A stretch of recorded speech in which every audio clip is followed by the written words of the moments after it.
오늘 성경 말씀은 야고보서 1장 19절에서 27절입니다. 야고보서는 신약 성경 중에서 좀 유별납니다. 복음의 정체성이 약해 보입니다. 복음의 정체성은 예수 그리스도를 통한 의로움과 구원입니다. 야고보서에는 그런 이야기가 나오지 않습니다. 바울의 편지들과 비교해 보면 이 차이를 확실하게 알 수 있습니다. 로마서나 갈라디아서는 행위가 아니라 믿음으로만 의롭다 인정을 받는다고 강조합니다. 이것이 복음의 특징입니다. 그런데 야고보서는 반대로 말합니다. 2장 24절 사람이 행함으로 의롭다 하심을 받고 믿음으로만은 아니니라. 이 말은 자칫 칭의론을 거부하는 것처럼 들릴 수 있습니다. 야고보서는 처음부터 유대교를 암시하는 12지파에게 문안한다는 말로 시작합니다. 이렇게 유대교적인 특징이 강하고 복음의 정체성이 약하기 때문에 마틴 루터는 야고보서를 지푸라기와 같다고 비판했습니다. 그렇다면 야고보서를 정경으로 결정한 397년의 종교회의는 잘못된 것일까요? 그렇지 않습니다. 그 이유는 두 가지입니다. 첫째, 복음이 율법을 지향하거나 때로는 충돌한다 하더라도 율법 자체를 부정하는 것이 아닙니다. 초기 기독교도 율법을 부정하지 않았습니다. 부정할 수도 없습니다. 복음은 율법을 부정해서는 성립이 되지 않습니다. 예배만 해도 그렇습니다. 예배의 형식은 율법적인 것입니다. 헌금도 율법적인 것입니다. 원초적 복음에만 충실하겠다면 예배도 필요 없고 헌금도 필요 없습니다. 예수 그리스도를 개인적으로 믿기만 하면 충분합니다. 초기 기독교인들은 유대교의 범주 안에서 복음을 이해하려고 했습니다. 그래서 처음에는 유대교 안에 머물러 있었습니다. 이방인 기독교인들이 등장하면서 유대교와의 관계가 멀어지기 시작했지만 훗날 그들도 구약 성경을 그대로 받아들인 것을 보면 유대교를 부정하지 않았다는 것이 분명합니다. 둘째, 야고보서는 교회 안에서 벌어지는 문제들을 지적하고 계몽하기 위한 편지입니다. 야고보서 4장 1절 이하를 보면 야고보 공동체는 교인들끼리 크게 싸웠습니다. 너희 중에 싸움이 어디로부터 다툼이 어디로부터 나느냐? 너희 지체 중에서 싸우는 정욕으로부터 나는 것이 아니냐? 4장 11절 이하를 보면 그들은 서로 비난했습니다. 이렇게 인간적인 약점들을 그대로 보이는 교회를 향해서 똑바로 살라고 충고하지 않을 수 없습니다. 이 두 가지를 전제한다면 야고보서는 성경으로서의 자격이 충분합니다. 야고보서의 핵심 주제는 잘 알려져 있습니다. 즉 행함이 없는 믿음은 죽은 것이라는 것입니다. 2장 17절 행함이 없는 믿음은 그 자체가 죽은 것이라. 야고보서 전체는 이 구절로 요약될 수 있습니다. 야고보에 의하면 참된 신앙은 행동하는 것이며 말씀을 실천하는 것입니다. 반면에 거짓 신앙은 행동이 없이 말에 머무는 것입니다. 오늘 본문 19절부터 27절은 논리적으로 기록한 글이 아닙니다. 여러 가지 권면들이 반복적으로 나열되어 있습니다. 19절에서 듣기는 속히 하고 말하기를 더디하며 속내기도 더디하라고 하였습니다. 여기서 속히 할 것과 더디할 것을 구분합니다.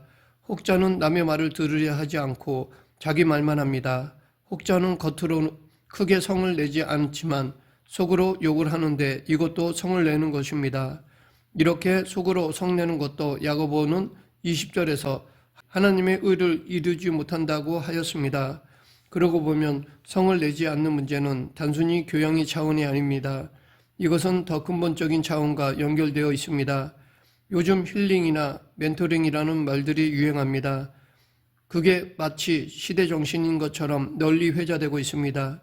지금 이 시대는 극한 경쟁 구조에 살기 때문에 치료받아야 할 상처들이 많이 있습니다.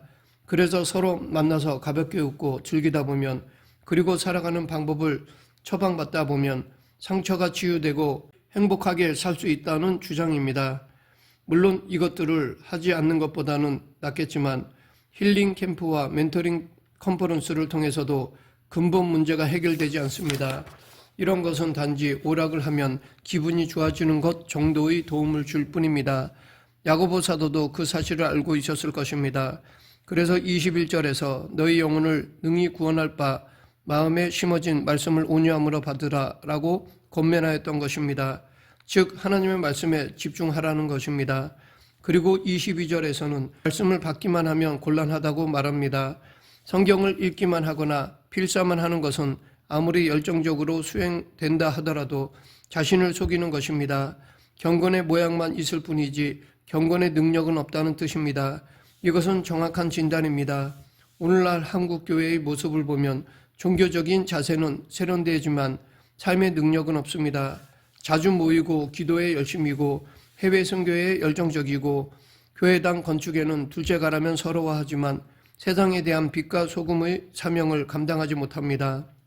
하늘나라를 사모하라고 말을 하면서 실제로는 자기 몸집을 키우는 데만 열심을 냅니다. 위선적입니다.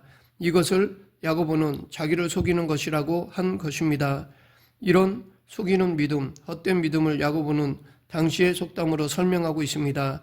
23, 24절 누구든지 말씀을 듣고 행하지 아니하면 그는 거울로 자기의 생긴 얼굴을 보는 사람과 같아서 제 자신을 보고 가서 그 모습이 어떠한지를 잊어버리거니와. 당시의 거울은 청동으로 만들어졌습니다. 그것으로는 모습을 정확하게 볼 수 없습니다.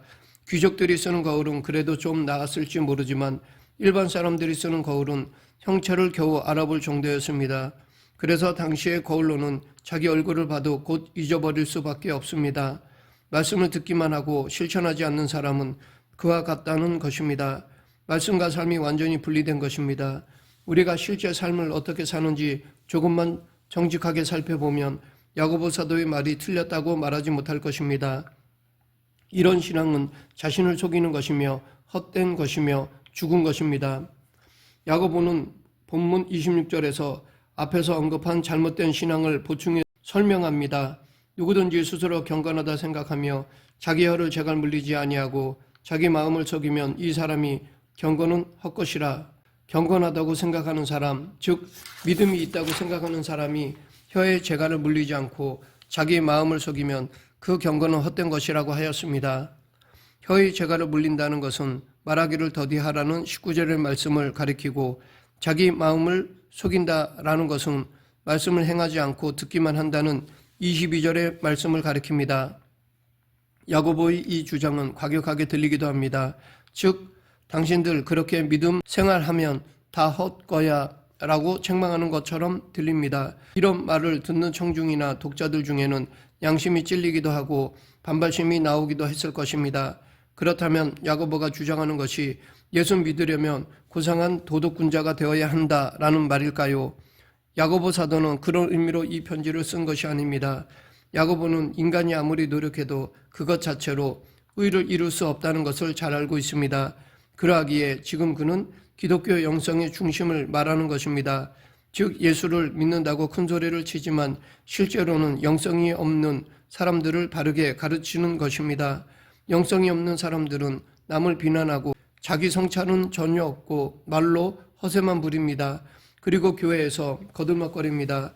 이들을 향해서 신앙의 본질을 회복하라고 충고하는 것입니다. 야고보는 참된 믿음과 경건을, 즉 건강하고 생명지향적인 기독교 영성을 오늘 본문 마지막 구절인 27절에서 정확하게 짚습니다. 하나님 아버지 앞에서 정결하고 더러움이 없는 경건은 곧 고아와 과부를 그 환난 중에서 돌보고 또 자기를 지켜 세속에 물들지 아니하는 그것이라. 여기서 건강한 기독교 영성에 대해 두 가지를 말하고 있습니다. 첫째, 고아와 과부를 돌보는 것입니다. 이것은 유대교의 전통입니다. 율법에도 자주 언급되는 내용입니다. 초기 기독교는 이런 전통을 이어받았습니다. 그들은 사회적 약자들을 돕는 것이 바로 하나님의 백성들에게 주어진 중요한 사명이라고 생각하였습니다. 고아와 과부는 지금도 마찬가지지만 초대교회의 시대에는 생존에 가장 취약한 사람들이었습니다. 그들이 하나님의 형상으로 창조된 이들이라는 사실을 전제한다면 그들을 돌보는 것은 마땅한 신앙적 행위입니다. 오늘날 성경이 말하는 고아와 과부는 반드시 그런 사람들만 가리키지 않습니다. 더 확장되어야 합니다. 오늘날의 고아와 과부가 누군지를 생각해 보십시오. 스스로 자기를 방어할 수 없는 사람들이 누군지를 찾아보십시오. 오늘 한국교회는 사회윤리적인 차원을 회복해야 합니다. 개인 윤리는 나름대로 강조되지만 사회윤리는 관심 밖입니다. 부의 대물림, 가난의 대물림을 어떻게 끊어낼 수 있을지를 고민해야 합니다.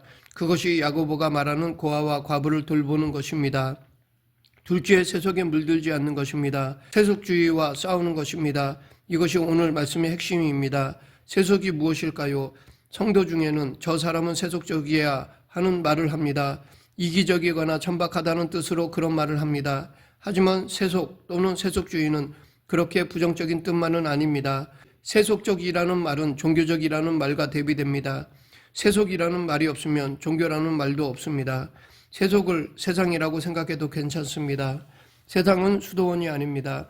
세상의 원리가 따로 있습니다. 약육강식, 적자생존의 원리가 작동됩니다. 여기에는 경쟁, 쾌락, 소유, 폭력 또는 인기, 연애, 돈벌이 등등의 단어들이 연상됩니다. 그것이 인간 삶의 현실이기도 합니다. 수도승이 아니라 일반 사람으로 사는 한 기독교인 역시 세속을 떠나서 살 수는 없습니다. 야고보 사도도 이 사실을 잘 알고 있습니다. 그래서 그는 세속을 떠나라고 말하지 않고 세속에 물들지 말라고 한 것입니다.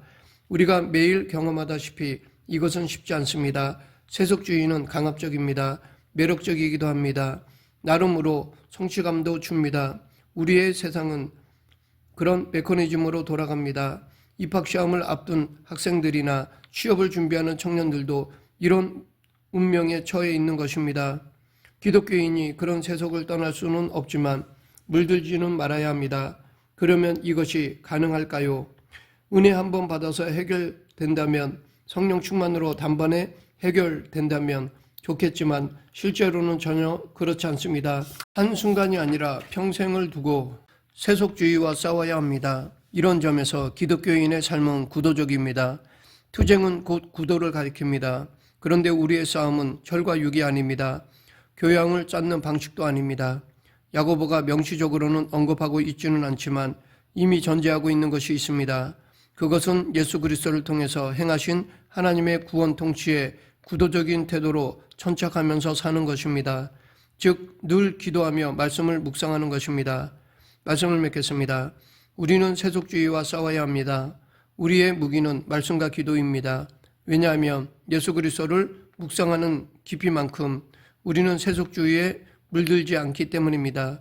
그런데 이 싸움의 과정은 한평생입니다. 지금 우리는 이 길을 가고 있습니다. 우리가 늘 말씀과 기도로 깨어 있으면 성령님께서 도와주십니다. 늘 믿음에 깨어 있어 세속에 물들지 않는 저와 여러분이 되길 간절히 축원합니다. 기도하겠습니다. 사랑과 은혜가 풍성하신 하나님 아버지, 어두워가는 세상을 따르는 것이 아니라 빛과 소금의 사명을 감당하는 저희 모두가 되게 하여 주시옵소서. 예수님 이름으로 기도드립니다. 아멘.